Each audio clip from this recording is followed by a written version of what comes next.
వరంగల్లో పేదల భూముల కబ్జా, కొందరు కార్పొరేటర్లపైన కేసులు.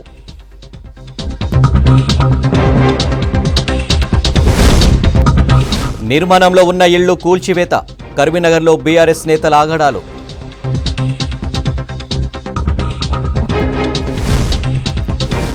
ఏళ్లుగా నివాసం ఉంటున్న ఇళ్లకు నోటీసులు, రెగ్యులరైజ్ చేసుకోవాలంటున్న అధికారులు.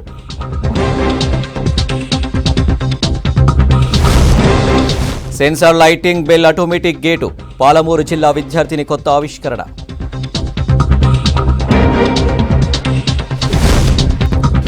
రాష్ట్రంలో మాఘ అమావాస్య సందడి, జిల్లాల్లో జాతరలకు పోటెత్తిన భక్తులు.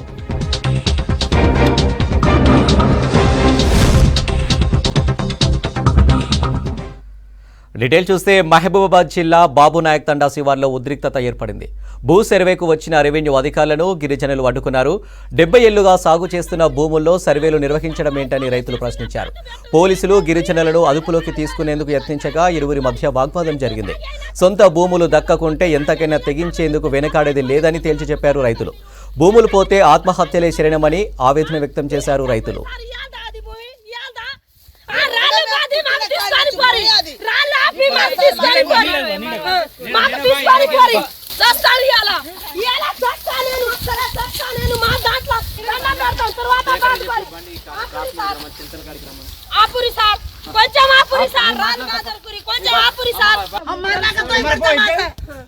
నిన్నెవరు కొట్టరా? నేనున్నాక నిన్నెవరు కొట్టేది?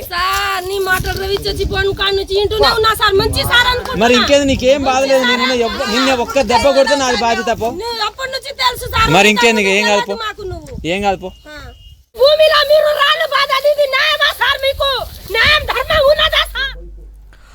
అధికార పార్టీ నేతలు భౌతిక దాడులతో దళితుల ఆత్మగౌరవ సభను అడ్డుకోలేరన్నారు కాంగ్రెస్ నేత నాగం జనార్దన్ రెడ్డి. నాగర్ కర్నూలు జిల్లా బిజినేపల్లి మండల కేంద్రంలో రేపు జరిగే దళితుల ఆత్మగౌరవ సభ ఏర్పాట్లను ఆయన పరిశీలించారు. బీఆర్ఎస్ నేతలు కాంగ్రెస్ సభ ఫ్లెక్సీలు తొలగించడం దుర్మార్గమన్నారు నాగం.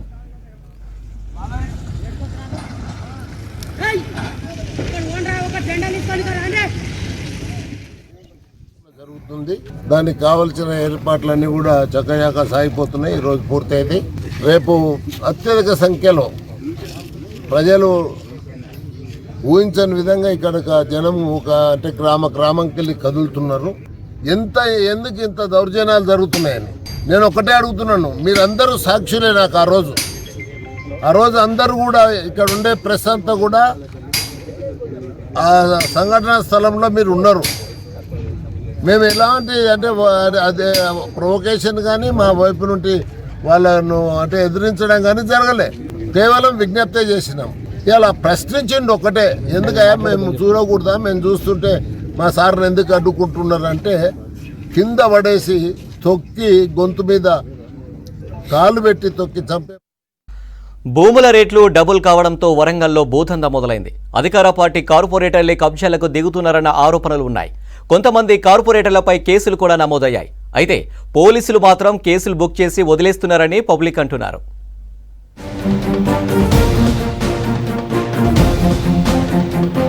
రాష్ట్రంలో వేగంగా అభివృద్ధి చెందుతున్న నగరాల్లో వరంగల్ ఒకటి. ఇప్పుడు హనుమకొండ, వరంగల్, కాజీపేట చుట్టూ 20 కిలోమీటర్ల వరకు కొత్త నిర్మాణాలు వస్తున్నాయి. పెద్ద మాల్స్, కంపెనీలు రావడంతో భూముల రేట్లు డబుల్ అయ్యాయి. ఒకప్పుడు లక్షలు పలికిన భూములు ఇప్పుడు కోట్లకు వెళ్లాయి. దీంతో భూదందా చేసే గ్యాంగులు పెరిగాయి. వీళ్లకు తోడు కార్పొరేటర్లు, అధికార పార్టీ నేతలు కూడా పేదల భూములపై కన్నేశారు. కొంతమంది కార్పొరేటర్లపై కేసులు కూడా నమోదయ్యాయి. ఖాళీ జాగాలు కనిపిస్తే కబ్జా పెడుతున్నారన్న ఆరోపణలు కార్పొరేటర్లపై ఉన్నాయి. ఎదురు తిరిగితే బెదిరిస్తున్నారంటూ బాధితులు వాపోతున్నారు. ల్యాండ్ ఓనర్లతో బేరాలకు దిగడం, లేదంటే దౌర్జన్యం చేస్తున్నారన్న ఆరోపణలు ఉన్నాయి. కొంతమంది కార్పొరేటర్లపై కేసులు నమోదవడంతో ఈ వాదనలకు బలం వస్తోంది. కిలా వరంగల్ ఏరియాలోని ఓ ల్యాండ్లో కార్పొరేటర్ కబ్జాకు పాల్పడడంతో ల్యాండ్ ఓనర్ పోలీసులకు ఫిర్యాదు చేశాడు. అక్కడి పోలీసులు పట్టించుకోలేదు. గీసుగొండ మండలం గొర్రెకుంట సమీపంలో కూడా అధికార పార్టీకి చెందిన నేతలు పేదలు ఇల్లు నిర్మించుకునేందుకు కొనుగోలు చేసిన భూమిని ఆక్రమించే ప్రయత్నం చేశారు. వరంగల్ రంగసాయిపేటలో ఓ వృద్ధుడికి సంబంధించిన భూమిని అధికార పార్టీ నేతల సపోర్టుతో ఓ బిల్డర్ కబ్జా చేసి ఇల్లు నిర్మించి అమ్మేశారు. న్యూ సాయంపేటలో అధికార పార్టీకి చెందిన ఓ మాజీ కార్పొరేటర్ కూడా ఖాళీ స్థలాలకు ఫేక్ డాక్యుమెంట్స్ సృష్టించి ల్యాండ్ ఓనర్లపై బెదిరింపులకు పాల్పడుతున్నారు. కొందరు పోలీస్ అధికారులు కూడా అధికార పార్టీ నేతల కనుసన్నల్లో పనిచేస్తూ సామాన్యులు ల్యాండ్ విషయాల్లో ఫిర్యాదులు చేసినా పట్టించుకోవడం లేదనే వాదనలు ఉన్నాయి.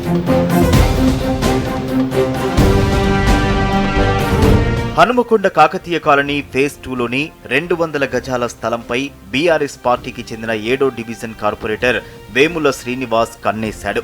తను స్వాధీనం చేసుకునేందుకు డెవలప్మెంట్ పేరుతో ఆ స్థలాన్ని తమకు అప్పగించాల్సిందిగా ల్యాండ్ ఓనర్ సునీత దంపతులను అడిగారు. అందుకు వాళ్ళు ఒప్పుకోలేదు. అంతే, కార్పొరేటర్ వేముల శ్రీనివాస్ మరికొంతమంది అనుచరులతో అక్కడున్న కాంపౌండ్ను కూల్చేశాడు. బాధితులు ఫిర్యాదు చేయడంతో పోలీసులు కేసు నమోదు చేశారు. 10 ఏళ్ల క్రితం నేను తీసుకున్న ఇంటి ప్లాట్ నిర్మాణంలో చిన్న రెవెన్యూ లో ఉన్న చిన్న లోటుపాటును పట్టుకొని ఈ అధికార పార్టీ వాళ్ళను దళితులను ముందుకు నెట్టి పోలీసులను అధికారులను ముందు పెట్టి మా ఇంటి ప్లాట్ను కబ్జా చేయడానికి చాలా పెద్ద ఎత్తున నన్ను ఇబ్బంది గురి చేశారు. దేశాయిపేట సమీపంలో పార్కు కోసం కేటాయించిన లేఅవుట్ స్థలాన్ని ఓ కార్పొరేటర్ కబ్జా చేసేందుకు ప్రయత్నించాడు. ఆ కార్పొరేటర్లు ఏకంగా గదిని కూడా నిర్మించడంతో మున్సిపల్ ఉన్నతాధికారులు కూల్చేశారు. జక్కలుద్ది ప్రాంతంలో అధికార పార్టీకి చెందిన ఓ నేత, ప్రజాప్రతినిధి సోదరుడు కబ్జాలకు పాల్పడుతున్నారని స్థానికులు ఆరోపిస్తున్నారు. అధికార పార్టీ నేతలు మాత్రము వేల కొద్ది గజాల ఆక్రమణ చేసుకుంటూ కోర్టు తీర్పులను కూడా యథేచ్ఛగా పక్కన పెట్టేసి కబ్జా చేస్తుంటే కూడా కనీసం నోరు విప్పే విధానం కూడా లేదు. కాబట్టి ఖచ్చితంగా ఇట్లాంటి విధానాలను ఖండించాల్సిన అవసరం ఉంది. దయచేసి కేటీఆర్ గారు మీరు మున్సిపల్ పురపాలక శాఖ మంత్రిగా ఉన్నారు కాబట్టి ఎవరెవరు ఎక్కడ కబ్జా చేస్తున్నారో మొత్తం భాగోతం తీయాల్సిన అవసరం ఉందని సందర్భంగా డిమాండ్. వరంగల్ నగరంలోని ఎస్ఆర్ఆర్ తోట ఏరియాలో ఓ మహిళ కార్పొరేటర్ భర్త 689/1, 690/1 సర్వే నెంబర్లలో దాదాపు 318 గజాల స్థలముండగా ఈ ల్యాండ్పై కన్నేశాడు. గ్రేటర్ మున్సిపల్ కార్పొరేషన్ అధికారులను మేనేజ్ చేసుకుని ఆ ల్యాండ్కు కొత్తగా ఇంటి నెంబర్ తీసుకుని కబ్జా చేసేందుకు ప్రయత్నించగా బాధితులు పోలీస్ స్టేషన్లో ఫిర్యాదు చేశారు. పైగా ఆ భూ యజమానులను కార్పొరేటర్లు, అధికార పార్టీ నేతలు బెదిరించడంతో ఏం చేయాలో అర్థం కావడం లేదంటున్నారు. బీఆర్ఎస్ అంటే భూముల రిజిస్ట్రేషన్ సమితి వరంగల్ జిల్లాలో ఉన్నటువంటి భూములను కబ్జా చేస్తూ మరి కనబడిన ప్రజలను పోలీసు యంత్రాంగంతో వారి మీద కేసులు పెట్టించి ప్రభుత్వ ఉద్యోగులను, రెవెన్యూ శాఖకు సంబంధించి పోలీసుకు సంబంధించినటువంటి కొంతమందిని వాళ్ళ చెప్పు చేతులలో పెట్టుకొని కబ్జాలు పాల్పడుతున్నారు. ప్రతి ఒక్క కార్పొరేటర్ను ఉన్నోళ్లను, ఆ ఎమ్మెల్యేలకు సంబంధించిన వాళ్ళందరి మీద సిట్టింగ్ జడ్జితో విచారణ జరిపించి తప్పకుండా వారిపైన చర్యలు తీసుకోవాల్సిందిగా మనవి చేస్తాం. అధికార పార్టీ కార్పొరేటర్ల భూ కబ్జాలపై హన్మకొండ పోలీస్ స్టేషన్లో పలు కేసులు నమోదయ్యాయి. అయితే చర్యలు మాత్రం లేవు. అదేమంటే కేసులు పెట్టినాం కదా అని సమాధానమిస్తున్నారు పోలీసులు. కరీంనగర్లో ఇల్లు కట్టుకోవాలంటే భయపడుతున్నారు జనం. స్థలం కొనుగోలు, ఇంటి నిర్మాణం పూర్తయ్యే వరకు మామూలు ఇవ్వాలని బెదిరిస్తున్నారు. ఇవ్వకపోతే రాత్రికి రాత్రే నిర్మాణాలు కూల్చేస్తున్నారు. దీంతో ఆందోళన చెందుతున్నారు జనం.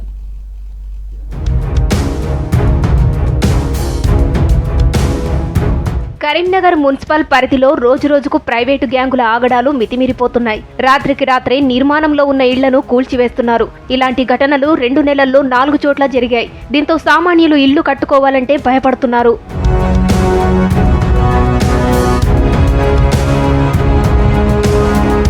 అక్రమంగా ఇంటి నిర్మాణాలు చేపట్టినట్లు ఫిర్యాదు అందితే వారికి నోటీసులు ఇస్తారు స్థానిక మున్సిపల్ అధికారులు. స్పందించకపోతే అక్రమ ఇళ్లను అధికారికంగా కూల్చివేస్తారు. కానీ కరీంనగర్లో నిబంధనలకు విరుద్ధంగా కొందరు ప్రైవేటు వ్యక్తులు ఇంటి నిర్మాణాలను కూల్చివేస్తున్నారు.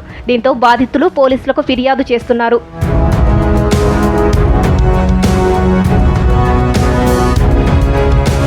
ఇటీవల కరీంనగర్ సీతారాంపూర్ ఏరియాలో కొట్టె రాజయ్యకు చెందిన నిర్మాణంలో ఉన్న 3 ఇళ్లను కూల్చివేసిన ఘటన సంచలనంగా మారింది. ఆ ఇండ్లను కూల్చివేసింది స్థానిక కార్పొరేటర్ సాగర్ అని బాధితులు పోలీసులకు ఫిర్యాదు చేశారు. భగత్ నగర్లోనూ ఓ రిటైర్డ్ ఉద్యోగికి చెందిన జాగాలో ఇల్లు కట్టుకోనివ్వకుండా మట్టిపోశారు. వల్లంపాడులో కట్టరమ్య స్థలంలో ఇంటి నిర్మాణం చేస్తుండగా రాత్రి సమయంలో జేసీబీలతో నిర్మాణాలను కూల్చేశారు. రేకుర్తి పరిధిలో సయ్యద్ రంజాన్ బి అనే మహిళకు చెందిన ఇంటిని కూల్చివేశారు. ఈ ఘటనలన్నీ గడిచిన 2 నెలల వ్యవధిలోనే జరిగాయి. నా గోడ కూలబెట్టిపోయారు సార్. నా భార్య మీదకి వాళ్ళు మీదికి వచ్చి వాళ్ళు గన్నులు సుత్తెలు పట్టుకొచ్చి బెదిరించుకుంటా మమ్మల్ని ఇట్లా ఇది చేసిపోయారు సార్. నేను లేని టైంలో నేను వేడుకుంటున్నాను సార్, ప్లీజ్ నన్ను న్యాయం చేయరు సార్. నేను గరీబోండి సార్, నేను లారీ నడుపుకుని డ్రైవర్ బతుకుటోని సార్, ఆటోలు ఆ లారీలు నడుపుకుని బతుకుటోని సార్, నేను కైకిలి బతికి చేస్తుని సార్. నన్ను ఇంత హింస ఇస్తారు వాళ్ళు, నేను ఏం చేసుకోవాలో నాకు అర్థమైతలేదు సార్. ప్లీజ్ నన్ను న్యాయం చేయరు సార్. 1992లో మేము జాగా కొనుక్కున్నాం. ఈ మధ్య ఇంటి పర్మిషన్ తీసుకొని ఇల్లు మొదలు పెట్టుకున్నాం. ఇల్లు మొదలు పెడితే అప్పుడు కాంపౌండ్ 2 బోర్లు వేస్తే జంగీర్ సారు వాళ్ళ అనుచరులు వాళ్ళందరూ వచ్చి కూలగొట్టి అది చేసారు. ఇది మళ్ళీ తర్వాత పోలీస్ స్టేషన్లో కంప్లైంట్ ఇస్తే వాళ్ళు ఎలాంటి చర్యలు తీసుకోలేదు దీనిపైన. మా పైన ఇంటి పైన రాళ్ళు వేయడానికి వాళ్ళ మనుషులు పంపించి మా ఎంబడి చంపడానికి చూసిండు. అలా కూడా కేసు పెట్టినా కానీ ఇంతవరకు ఎలాంటి రెస్పాన్స్ ఇవ్వలేము. అతనితో మాకు ప్రాణభయనే ఉంది. ఇప్పుడు దగ్గర 30-40 లక్షలు మాకు లాస్ చేసిండు ఇప్పుడు కూలగొట్టి. మా నాన్న 2 ఎకరాలు అమ్మి నాకు వరకట్నం ఇచ్చిండు. వరకట్నం డబ్బులతోటి కొనుక్కున్నా. 30 ఏళ్ళు నడుస్తున్నాయి ఇప్పుడు. అప్పటి నుండి కక్ష పెంచుకున్నాడు మా మీద. కక్ష పెంచుకొని జంగిల్ సాగరు అలా వనసెర్లు. ఇప్పుడు మేము పనిచేస్తూ ఉంటే కూలగొట్టిండు వచ్చి 50 లక్షల ఆస్తి. నిర్మాణాలను అడ్డుకోవడంతో పాటు లిటిగేషన్లు పెట్టి ఇంటి అనుమతులు రాకుండా చేస్తున్నారంటున్నారు బాధితులు. లంచం ఇస్తే తప్ప ఇల్లు కట్టుకొనివ్వమని వేధిస్తున్నారంటున్నారు. నిర్మాణంలో ఉన్న ఇళ్ల కూల్చివేతకు కొందరు ప్రజాప్రతినిధులే కారణమన్న విమర్శలు వస్తున్నాయి. ఇంటి నిర్మాణానికి అనుమతులు ఇవ్వనివ్వకుండా ఏరియా కార్పొరేటర్ ఇబ్బందులు పెడుతున్నారని స్థానిక పోలీస్ స్టేషన్లో కంప్లైంట్ ఇచ్చారు బాధితులు. అయితే ఇలాంటి వ్యవహారాల్లో తలదూర్చే పార్టీ నేతలు కార్పొరేటర్లపై చర్యలు తప్పవని హెచ్చరించారు మంత్రి గంగుల కమలాకర్. ఎవరు కూడా చట్టాన్ని చేతిలో తీసుకుంటే మాత్రం ప్రభుత్వం ఊసుకోదు. అధికారులంగా మేము క్లియర్ విషయం చెప్పినాం, మీరు ఇల్లీగల్ కన్స్ట్రక్షన్ చేయకండి, చట్టపరంగా తీసుకొని అనుమతులు తీసుకొని పరిశీలించుకోండి. మీరు అనుమతులు తీసుకున్న తర్వాత ఎవరు కొలగొట్టినా ఇట్ విల్ బి పనిషబుల్. చట్టం సీరియస్గా ఉంటుంది, అలా లెక్కలేదు. కాబట్టి చట్టపరంగానే ఇల్లు కట్టుకోర్రి. ఆ ఇల్లు చట్టపరంగా కట్టుకున్నప్పుడు ఎవరైనా గిట్ట కూలగొట్టే ప్రయత్నం చేస్తే, ట్రెస్పాస్ అయితే చాలా సీరియస్ యాక్షన్ ఉంటుంది. ప్రైవేటు వ్యక్తుల ఆగడాలు అరికట్టేలా పోలీసు అధికారులు చర్యలు తీసుకోవాలంటున్నారు స్థానికులు.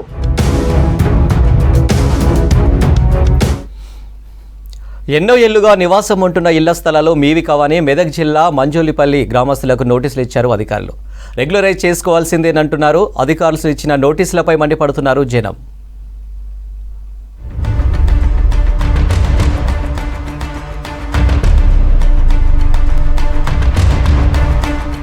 మెదక్ పట్టణానికి దగ్గరలో ఉన్న మంబోజిపల్లి గ్రామానికి కొత్త కష్టం వచ్చింది. ఊర్లోని ఇళ్లన్నీ సర్కారు జాగాలో ఉన్నాయని, పైసలు కట్టి రెగ్యులరైజ్ చేసుకోవాలని అధికారులు నోటీసులు ఇచ్చారు.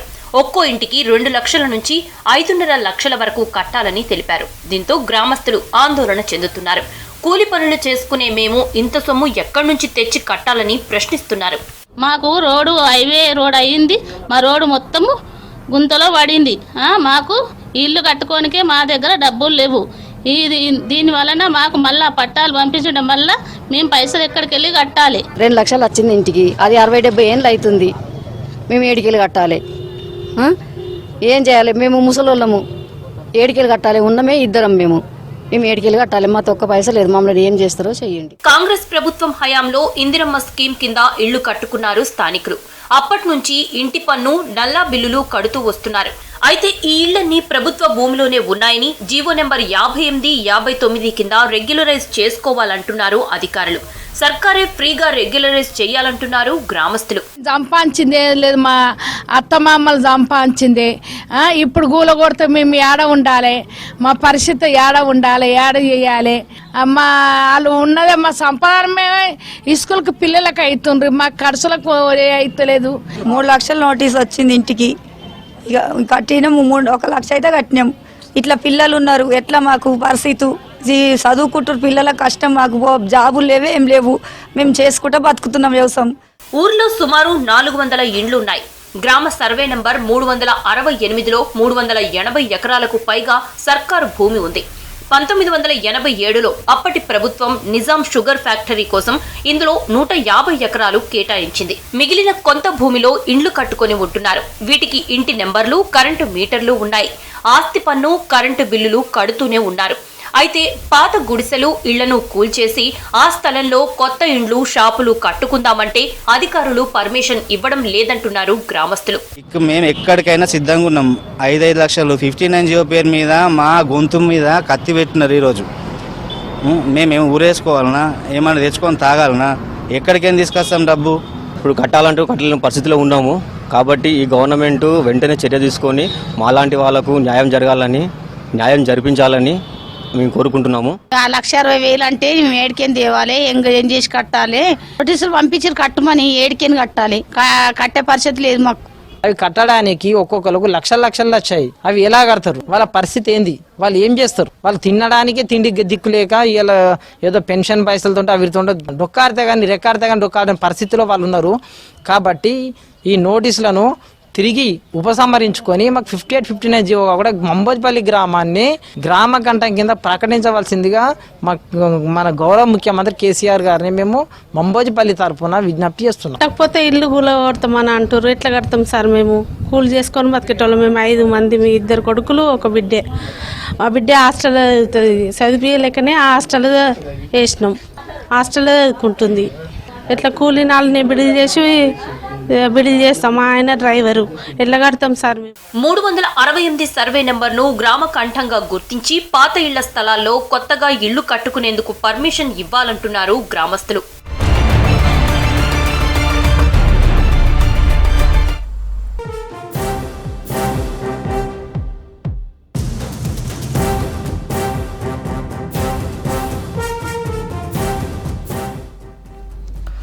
బ్రేకింగ్ ని చూసిన న్యూజిలాండ్పై వన్డే సిరీస్ను గెలిచింది టీమిండియా. మరో మ్యాచ్ ఉండగానే సిరీస్ను తన ఖాతాలో వేసుకుంది రోహిత్ సేన. రాయ్పూర్ వేదికగా జరిగిన 2వ వన్డేలో బౌలింగ్, బ్యాటింగ్లో రాణించి గ్రాండ్ విక్టరీ కొట్టింది భారత్. మరో వన్డే మిగిలిండగానే సిరీస్ను కైవసం చేసుకుంది. 21 ఓవర్లోనే మ్యాచ్ను ముగించేశారు. హైదరాబాద్ వన్డేలో డబుల్ సెంచరీ చేసిన శుభ్మన్ గిల్ రాయ్పూర్ వన్డేలోనూ సత్తా చాటాడు. కెప్టెన్ రోహిత్తో కలిసి మంచి ఇన్నింగ్స్ ఆడాడు. మరో ఎండ్లో రోహిత్ శర్మ వీర బాదుడుతో 47 బాల్స్లో హాఫ్ సెంచరీ చేశాడు. 51 పరుగుల వ్యక్తిగత స్కోర్ దగ్గర షిప్లే బౌలింగ్లో రోహిత్ ఎల్బీగా వెనుదిరిగాడు. తర్వాత క్రీజ్లోకి వచ్చిన విరాట్ రోహిత్ను అవుట్ చేసిన షిప్లే బౌలింగ్లో వరుసగా 2 ఫోర్లు బాదాడు. 11 పరుగులకే స్టంపౌట్గా పెవిలియన్ చేరాడు కోహ్లీ. తర్వాత క్రీజ్లోకి వచ్చిన ఇషాన్ కిషన్ 2వ బాల్కే 4 కొట్టాడు. 20వ ఓవర్లో ఓపెనర్ గిల్ సింగిల్ తీయగా 4 కొట్టాడు. 21 ఓవర్లో ఫస్ట్ బాల్కే 4 కొట్టి 8 వికెట్లు తేడాతో భారత్ను గెలిపించాడు గిల్.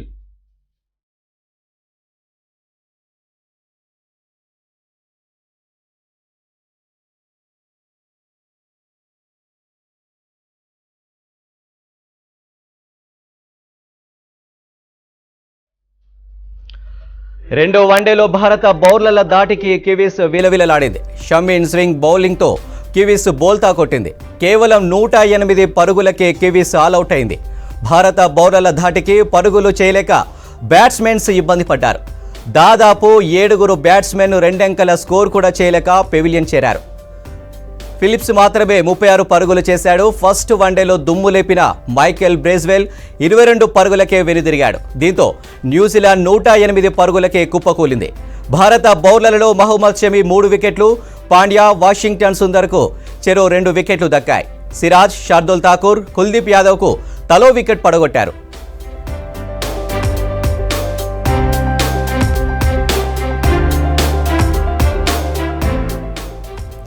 అంతకుముందు టాస్ గెలిచి బౌలింగ్ ఎంచుకున్న రోహిత్ సేన ఖాతా తెరవకుండానే ఓపెనర్ను షమీ పెవిలియన్కు పంపాడు.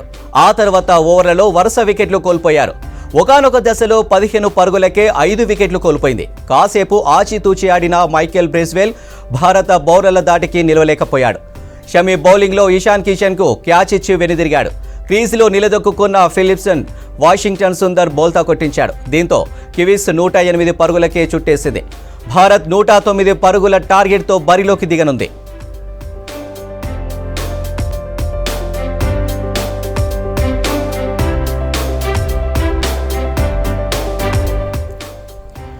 న్యూజిలాండ్పై వన్డే సిరీస్ను గెలిచింది టీమిండియా. మరో మ్యాచ్ ఉండగానే సిరీస్ను తన ఖాతాలో వేసుకుంది రోహిత్ సేన. రాయ్పూర్ వేదికగా జరిగిన 2వ వన్డేలో బౌలింగ్, బ్యాటింగ్లో రాణించి గ్రాండ్ విక్టరీ కొట్టింది భారత్. మరో వన్డే మిగిలి ఉండగానే సిరీస్ను కైవసం చేసుకుంది. 21 ఓవర్లోనే మ్యాచ్ను ముగించేశారు. హైదరాబాద్ వన్డేలో డబుల్ సెంచరీ చేసిన శుభ్మన్ గిల్ రాయ్పూర్ వన్డేలోనూ సత్తా చాటాడు. కెప్టెన్ రోహిత్తో కలిసి మంచి ఇన్నింగ్స్ ఆడాడు. మరో ఎండులో రోహిత్ శర్మ వీరబాదుడుతో 47 బాల్స్లో హాఫ్ సెంచరీ చేశాడు. 51 పరుగుల వ్యక్తిగత స్కోర్ దగ్గర షిప్లే బౌలింగ్లో రోహిత్ ఎల్బీగా వెనుదిరిగాడు. తర్వాత క్రీజులోకి వచ్చిన విరాట్ రోహిత్ను అవుట్ చేసిన షిప్లే బౌలింగ్లో వరుసగా 2 4లు బాదాడు. 11 పరుగులకే స్టంప్ అవుట్గా పెవిలియన్ చేరాడు కోహ్లీ. తర్వాత క్రీజులోకి వచ్చిన ఇషాన్ కిషన్ 2వ బాల్కే 4 కొట్టాడు. 20వ ఓవర్లో ఓపెనర్ గిల్ సింగిల్ తీయగా 4 కొట్టాడు. 21 ఓవర్లో ఫస్ట్ బాల్కే 4 కొట్టి 8 వికెట్ల తేడాతో భారత్ను గెలిపించాడు గిల్.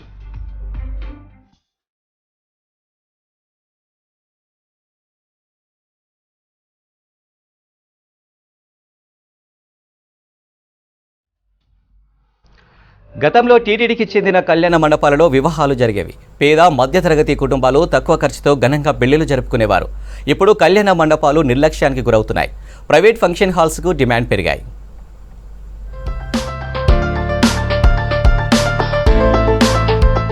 గత 20 ఏళ్ల క్రితం మెట్పల్లి కోర్టులలో టీటీడీ ఆధ్వర్యంలో 2 కళ్యాణ మండపాలను నిర్మించారు. రాష్ట్ర విభజనకు ముందు ఈ కళ్యాణ మండపాల్లో నిత్యం పెళ్లిళ్లు, బారసాల, హిందూ ధర్మ ప్రచార కార్యక్రమాలు జరిగేవి. అయితే గత కొన్నేళ్లుగా కళ్యాణ మండపాల్లో ఎలాంటి కార్యక్రమాలు జరగడం లేదు. నిర్వహణ లేక పట్టించుకోలేదు.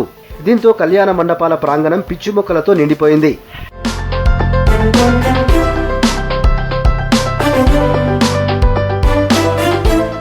గతేడాది ఉపయోగంలో లేని కళ్యాణ మండపాలను లీజుకి ఇవ్వాలని టీటీడీ బోర్డు నిర్ణయించింది.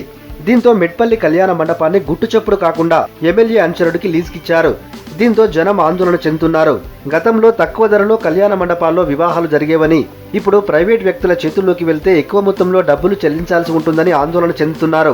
బయట ఫంక్షన్ హాల్లో పేదోళ్ళు పెళ్లి చేసుకోలేని స్థితిలో ఉన్న వారికి ఈ ఫంక్షన్ హాల్ ఏదైతే తక్కువ రెంట్ మీద ఉంటుంది కాబట్టి పేదల కోసం పెళ్లిలకు ఉపయోగపడుతుందన్న ఉద్దేశంతో ఇక్కడ కొరుట్లలో ఈ కళ్యాణ మండపం కట్టడం జరిగింది. ఇప్పటికైనా విద్యాసాగర్ రావు గారు, మీరు తిరుమల తిరుపతి దేవస్థానం బోర్డు మెంబర్గా ఉన్నారు కాబట్టి మెట్పల్లిలో ఉన్నటువంటి కళ్యాణ మండపాన్ని, కొరుట్లలో ఉన్నటువంటి కళ్యాణ మండపాలను వృద్ధులకు తీసుకొచ్చి ఇప్పుడు ఏదైతే ప్రారంభోత్సవం చేసి ఇమీడియట్లీ పెళ్లిళ్ళు అయ్యే విధంగా చర్యలు తీసుకోవాలి. చాలా కాలాతీతం అయిపోయింది. స్థానిక ఎమ్మెల్యే కల్వకుంట్ల విద్యాసాగర్ రావు గారు కానీ ఇక్కడ నిరుపయోగంగా ఉన్నటువంటి కళ్యాణ మండపాలు ఏవైతే ఉన్నాయో పట్టించుకోకపోవడం ద్వారా పేద మధ్యతరగతి కుటుంబాలకు చెందినటువంటి వాళ్ళు చాలా ఇబ్బంది పడుతూ ఉన్నారు. ఇక్కడ పూర్తిగా పిచ్చి చెట్లు మొలిసి ఈ యొక్క కళ్యాణ మండపాలు తాగబోతులకు కావచ్చు అడ్డగా మారినాయి. అయినా కూడా సంబంధిత అధికారులు పట్టించుకోకపోవడం దురదృష్టకరం. ఈ కొరుట్ల మెట్పల్లి పట్టణంలో ఉన్నటువంటి టీటీడీ కళ్యాణ మండపాలను వెంటనే ప్రారంభించాలని చెప్పి డిమాండ్ చేస్తూ ఉన్నాం. 2009లో కోర్టులలో కళ్యాణ మండప నిర్మాణాన్ని చేపట్టి మధ్యలో ఆపేశారు అధికారులు. వాటికి నిధులు కేటాయించక పనులు మధ్యలోనే ఆగిపోయాయి. దీంతో ఆ స్థలం కాస్త ఆక్రమణకు గురైంది. ప్రస్తుత MLA Vidyasagar Rao TTD board మెంబర్గా ఉండటంతో ఈ 2 కళ్యాణ మండపాలను తిరిగి నిర్మించాలని జనం కోరుతున్నారు. ఇంతకుముందు గరీబోళ్లకు పెళ్లిళ్ళు చేసుకోవడానికి తిరుమల తిరుపతి దేవస్థానం వారు టీటీడీ బోర్డు కళ్యాణ మండపాలు కట్టించారు. ఇప్పుడు ఆ కళ్యాణ మండపాలు వృధా అవుతున్నాయి. గరీబ్ పెళ్లిళ్ళు చేసుకునే పరిస్థితి లేదు.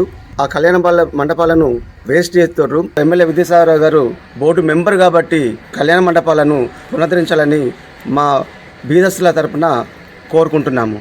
ప్రైవేట్ ఫంక్షన్ హాళ్లలో పేద మధ్యతరగతి ప్రజలు పెళ్లిళ్లు చేసుకోలేరంటున్నారు జనం. అందరికీ ఉపయోగపడేలా కళ్యాణ మండపాలను పునర్నిర్మించాలని విజ్ఞప్తి చేస్తున్నారు. సమస్యలతో ఇబ్బందులు పడుతున్నారు కాకతీయ యూనివర్సిటీ విద్యార్థులు. మెరుగైన వసతులు కల్పించాలంటూ కొన్ని రోజులుగా ఆందోళన చేస్తున్నారు. అనేకసార్లు అధికారులను కలిసినా ఫలితం లేకుండా పోయిందని ఆగ్రహం వ్యక్తం చేస్తున్నారు.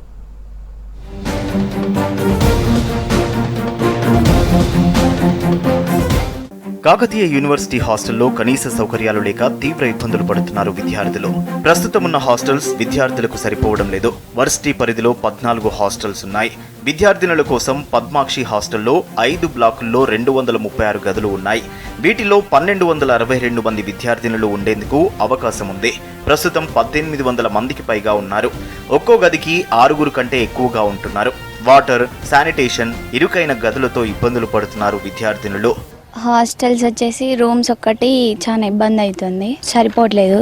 రూమ్కి 6-7 మెంబర్స్ని ఇస్తున్నారు. అవి చిన్న రూమ్సే. రూమ్కి ఒక 4 మెంబర్స్ ఉంటే అడ్జస్ట్ అవ్వచ్చు, కానీ చాలా మెంబర్స్ ఉండడం వల్ల డిస్టర్బెన్స్ అయ్యి కొన్ని బ్లాక్స్లలో బాగున్నాయి, కొన్ని బ్లాక్స్లలో బాగాలేదు. అబ్బాయిల కోసం 13 హాస్టల్స్ ఉన్నాయి. అందులో పోతన, గణపతి దేవలో 3, old pharmacy hostel, Vidyaranya, Ambedkar, Babu Jagjivan Rao engineering hostel, BPEd, MPEd hostels, law and PG hostel, PG first year hostel కూడా ఉన్నాయి. 589 గదులలో 1804 మంది విద్యార్థులు ఉండడానికి అవకాశం ఉంది. వీటిలో గణపతి దేవ 1, 3 ఓల్డ్ ఫార్మసీ హాస్టల్స్ రిపేర్ పేరుతో మూసివేశారు. ఇందులోని విద్యార్థులను వేరే హాస్టల్స్ లో అడ్జస్ట్ చేశారు.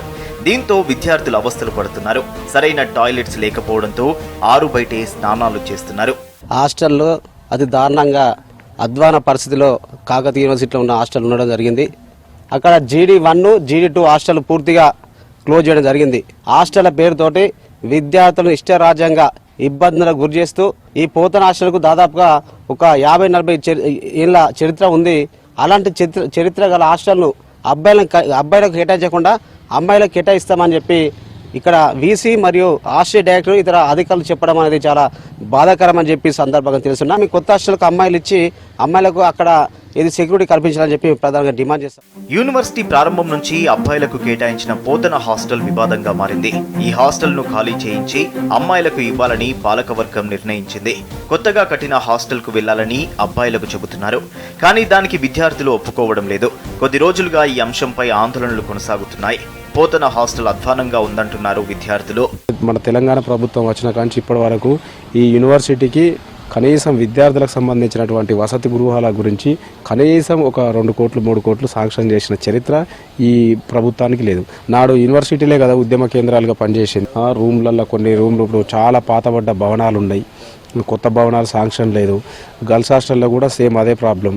వాటర్ ఫెసిలిటీ ఉండదు, ఫ్యాన్లు ఉండవు, లైట్స్ ఉండవు. హాస్టల్ను మరమ్మతులు చేపించడం అట్లాంటివి చేయకపోవడం అనేది రోజు రోజుగా హాస్టల్లో ఉన్నటువంటి సమస్యలు ఇంకెక్కువ అవుతుంది. నాకు వస్తున్న సందర్భంగానే యూనివర్సిటీ అధికారులు కొంచెం హడావిడి చేస్తూ ప్రతి హాస్టల్కు కేవలం ముందు భాగంలోనే పెయింట్ వేయాలనేది కూడా డిసైడ్ చేసేళ్ళు. అన్ని హాస్టల్స్కు ఓన్లీ ముందు భాగమే ఇస్తారు. పూర్తి స్థాయిలో విద్యార్థులకు మంచి నాణ్యమైనటువంటి ఫుడ్, నాణ్యమైనటువంటి హాస్టల్ కల్పించినప్పుడు ఎందుకు ఇక్కడ ఉన్న అధికారులు? కేయూ హాస్టల్లో గతంలో ఉన్న టీవీ హాల్స్, రీడింగ్ హాల్స్ మూసివేశారని చెబుతున్నారు విద్యార్థులు. ఉమ్మడి రాష్ట్రంలో కూడా ఈ పరిస్థితి లేదంటున్నారు. రాష్ట్ర సాధనకు కేంద్రంగా నిలిచిన వర్సిటీని ప్రభుత్వం పట్టించుకోవడం లేదని విమర్శిస్తున్నారు విద్యార్థులు.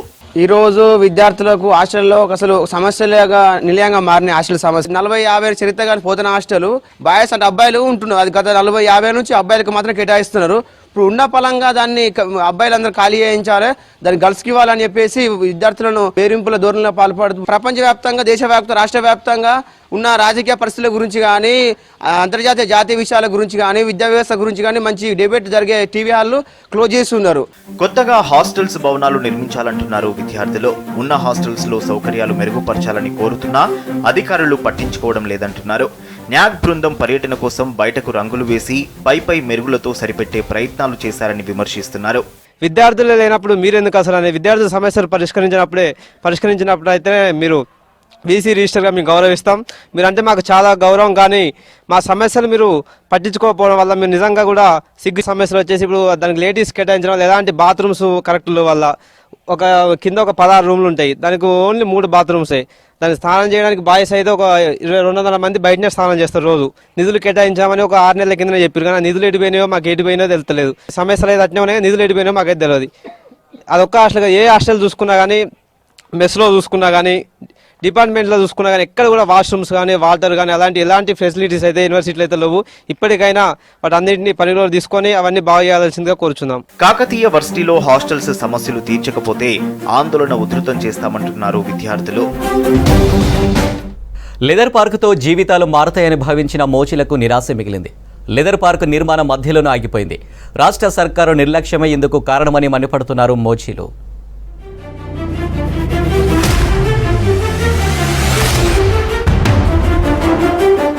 ఉమ్మడి రాష్ట్రంలోని 18 లెదర్ పార్కులలో నిజామాబాద్ జిల్లా ఆర్మూర్లో ఉన్న పార్క్ ఒకటి. దీనికి 2003 ఆగస్టు 20న శంకుస్థాపన చేశారు.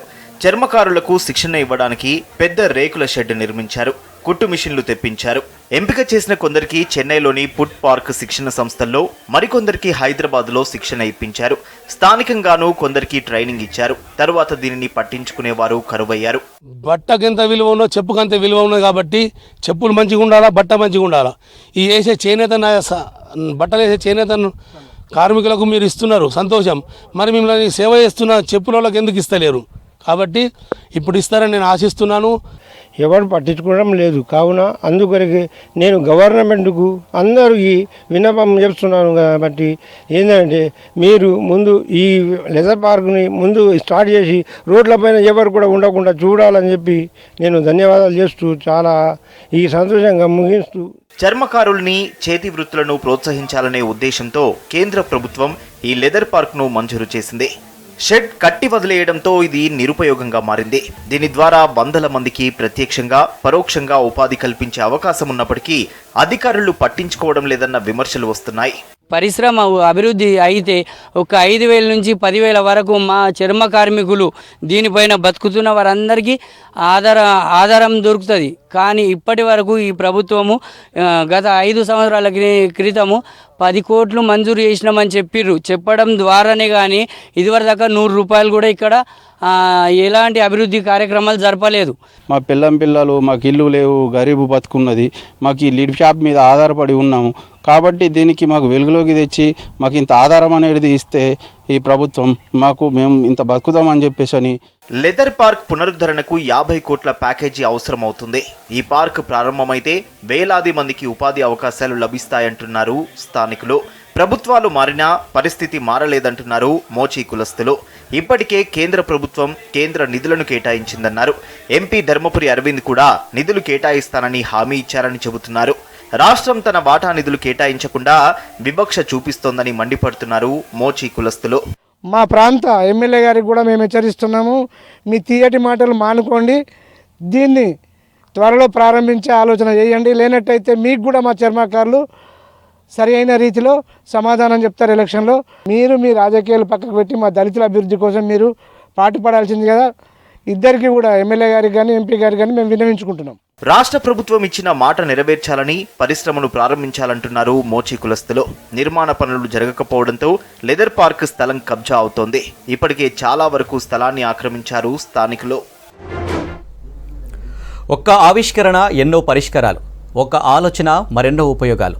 చిన్న వయసులోనే పరిశోధనలు, సృజనాత్మకతను పెంపొందించేందుకు, ప్రతిభ ఉన్న విద్యార్థులను ప్రోత్సహించేందుకు ఇన్నోవేషన్స్కు పాఠశాల స్థాయిలో ప్రాధాన్యత పెరిగింది. అలా పాలమూరు జిల్లా విద్యార్థిని చేసిన ఓ ఆవిష్కరణ ఎంతమంది దృష్టిని ఆకర్షిస్తుంది.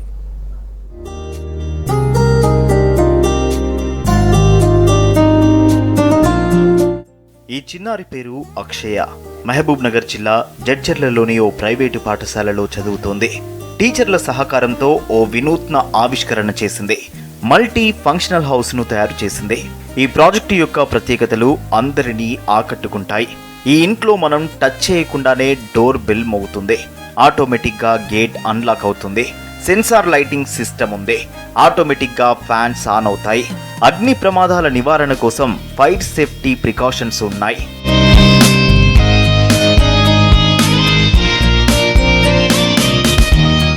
మొక్కలకు నీటి సరఫరా, వర్షపు నీటితో వాటర్ ప్యూరిఫికేషన్, ఇలా ఒక్క ఇంటిలోనే 21 రకాల ప్రయోజనాల్లో అందమైన కుటీరాన్ని నిర్మించింది ఈ చిన్నారి.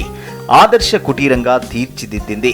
టీచర్లు శ్రావణి, పరంజ్యోతి సహకారంతో హౌస్ను తయారు చేసి పలువురి ప్రశంసలందుకుంది. నేను డిస్ట్రిక్ట్ లెవెల్లో జరిగిన సైన్స్ ఫేర్లో నా మల్టీఫంక్షనల్ హౌస్ మోడల్లో ఫస్ట్ ప్రైజ్ వచ్చింది. అక్కడి నుంచి స్టేట్ లెవెల్లో, నిర్మల్లో జరిగిన స్టేట్ లెవెల్లో కూడా సెలెక్ట్ అయిన తర్వాత కేరళలో జరగబోయే సౌత్ ఇండియా లెవెల్లో పార్టిసిపేట్ చేయబోతున్నాను. నాకు చాలా సంతోషంగా ఉంది నేను సౌత్ ఇండియా లెవెల్కి సెలెక్ట్ అయినందుకు. ముందుగా నాకు సపోర్ట్ చేసినందుకు, హెల్ప్ చేసినందుకు మా స్కూల్ ప్రిన్సిపల్ మేడంకి నా థ్యాంక్ యూ. నా పేరెంట్స్ కూడా నాకు చాలా సపోర్ట్ చేశారు. నా మోడల్ చేయడానికి చాలా హెల్ప్ చేశారు. మొక్కలు ఎండిపోకుండా నీటి సరఫరా వ్యవస్థ ఉంది. పక్షులు నీటికి, గింజలకు ఇబ్బంది పడకుండా ఇంటిని తీర్చిదిద్దారు. అంతేకాదు అనేక ప్రదర్శనల్లో పాల్గొని ఉత్తమ ప్రదర్శనగా ఎంపికైంది. దక్షిణ భారత వైజ్ఞానిక ప్రదర్శనకు ఎంపికైంది. సౌత్ ఇండియా లెవెల్ సైన్స్ ఫేర్కి సెలెక్ట్ అవ్వడం జరిగింది. చాలా సంతోషంగా ఉంది. నేను ఇక్కడ మా చైర్మన్ సార్ గారు శ్రీ సురేష్ సార్ గారు అండ్ మా ప్రిన్సిపల్ మ్యామ్ శ్రీమతి ప్రతిభ గారి ప్రోత్సాహంతో మేము ఈ ప్రాజెక్ట్ చేయడం జరిగింది. మా విద్యార్థిని అక్షయ చాలా ఉత్సాహంగా, చాలా కష్టపడి ఈ ప్రాజెక్ట్ చేయడం జరిగింది. మల్టీఫంక్షనల్ హౌస్ ఇక్కడ ఈ ప్రాజెక్ట్ని ప్రజెంట్ చేసింది అక్షయ. ఈ అమ్మాయికి ఇంట్రెస్ట్, ఆసక్తి ఉండడం వలన మేము ఈ ప్రాజెక్ట్ని చేయగలిగినాం. అండ్ ప్రస్తుతం ప్రస్తుతం ఇప్పుడున్న 21వ సెంచరీలో ప్రతి ఒక్కరికి అందరూ ఉద్యోగాలకు వెళ్ళడం వల్ల వాళ్ళకి పని అనేది త్వరగా కావాలి. కాబట్టి అట్లాంటి పనులను త్వరగా చేయడానికి మేము ఈ ప్రజెంట్ టెక్నాలజీని యూజ్ చేసుకొని ఈ ప్రాజెక్ట్ని డిజైన్ చేయడం జరిగింది. స్టేట్ లెవెల్ ప్రాజెక్ట్ నిర్మల్లో జరిగింది. కాంపిటీషన్ నిర్మల్లో పార్టిసిపేట్ చేయడం జరిగింది. నిర్మల్లో పార్టిసిపేట్ చేసిన తర్వాత అక్కడ స్టేట్ లెవెల్కి విన్ అయ్యారు. సెకండ్ ప్రైజ్ వచ్చింది. ఆ తర్వాత సౌత్ ఇండియాలో పార్టిసిపేట్ చేస్తున్నారు పిల్లలు. ఇప్పుడు 27th నుంచి 31st జనవరి వరకు సౌత్ ఇండియా లెవెల్లో అక్షయ అనే పాప 9th క్లాస్ అమ్మాయి పార్టిసిపేట్ చేయడం జరుగుతుంది. టెక్నాలజీ, పర్యావరణ పరిరక్షణ, అగ్ని ప్రమాదాల నివారణ వ్యవస్థ, విద్యుత్ సద్వినియోగం, సెన్సార్ సిస్టంతో డోర్స్, లైటింగ్స్ ఆన్ కావడం, ఇలా ఎన్నో ప్రయోజనాలు ఉన్న కుటీరం ఓ మోడల్గా నిలిచింది. దివ్యాంగులకు, వయోవృద్ధులకు ఉపయోగంలోకి తేవడం ఈ ప్రాజెక్టు లక్ష్యం. ఇవి బులెటిన్ అప్డేట్స్. మరిన్ని అప్డేట్స్ కోసం చూస్తూనే ఉండండి V6 న్యూస్.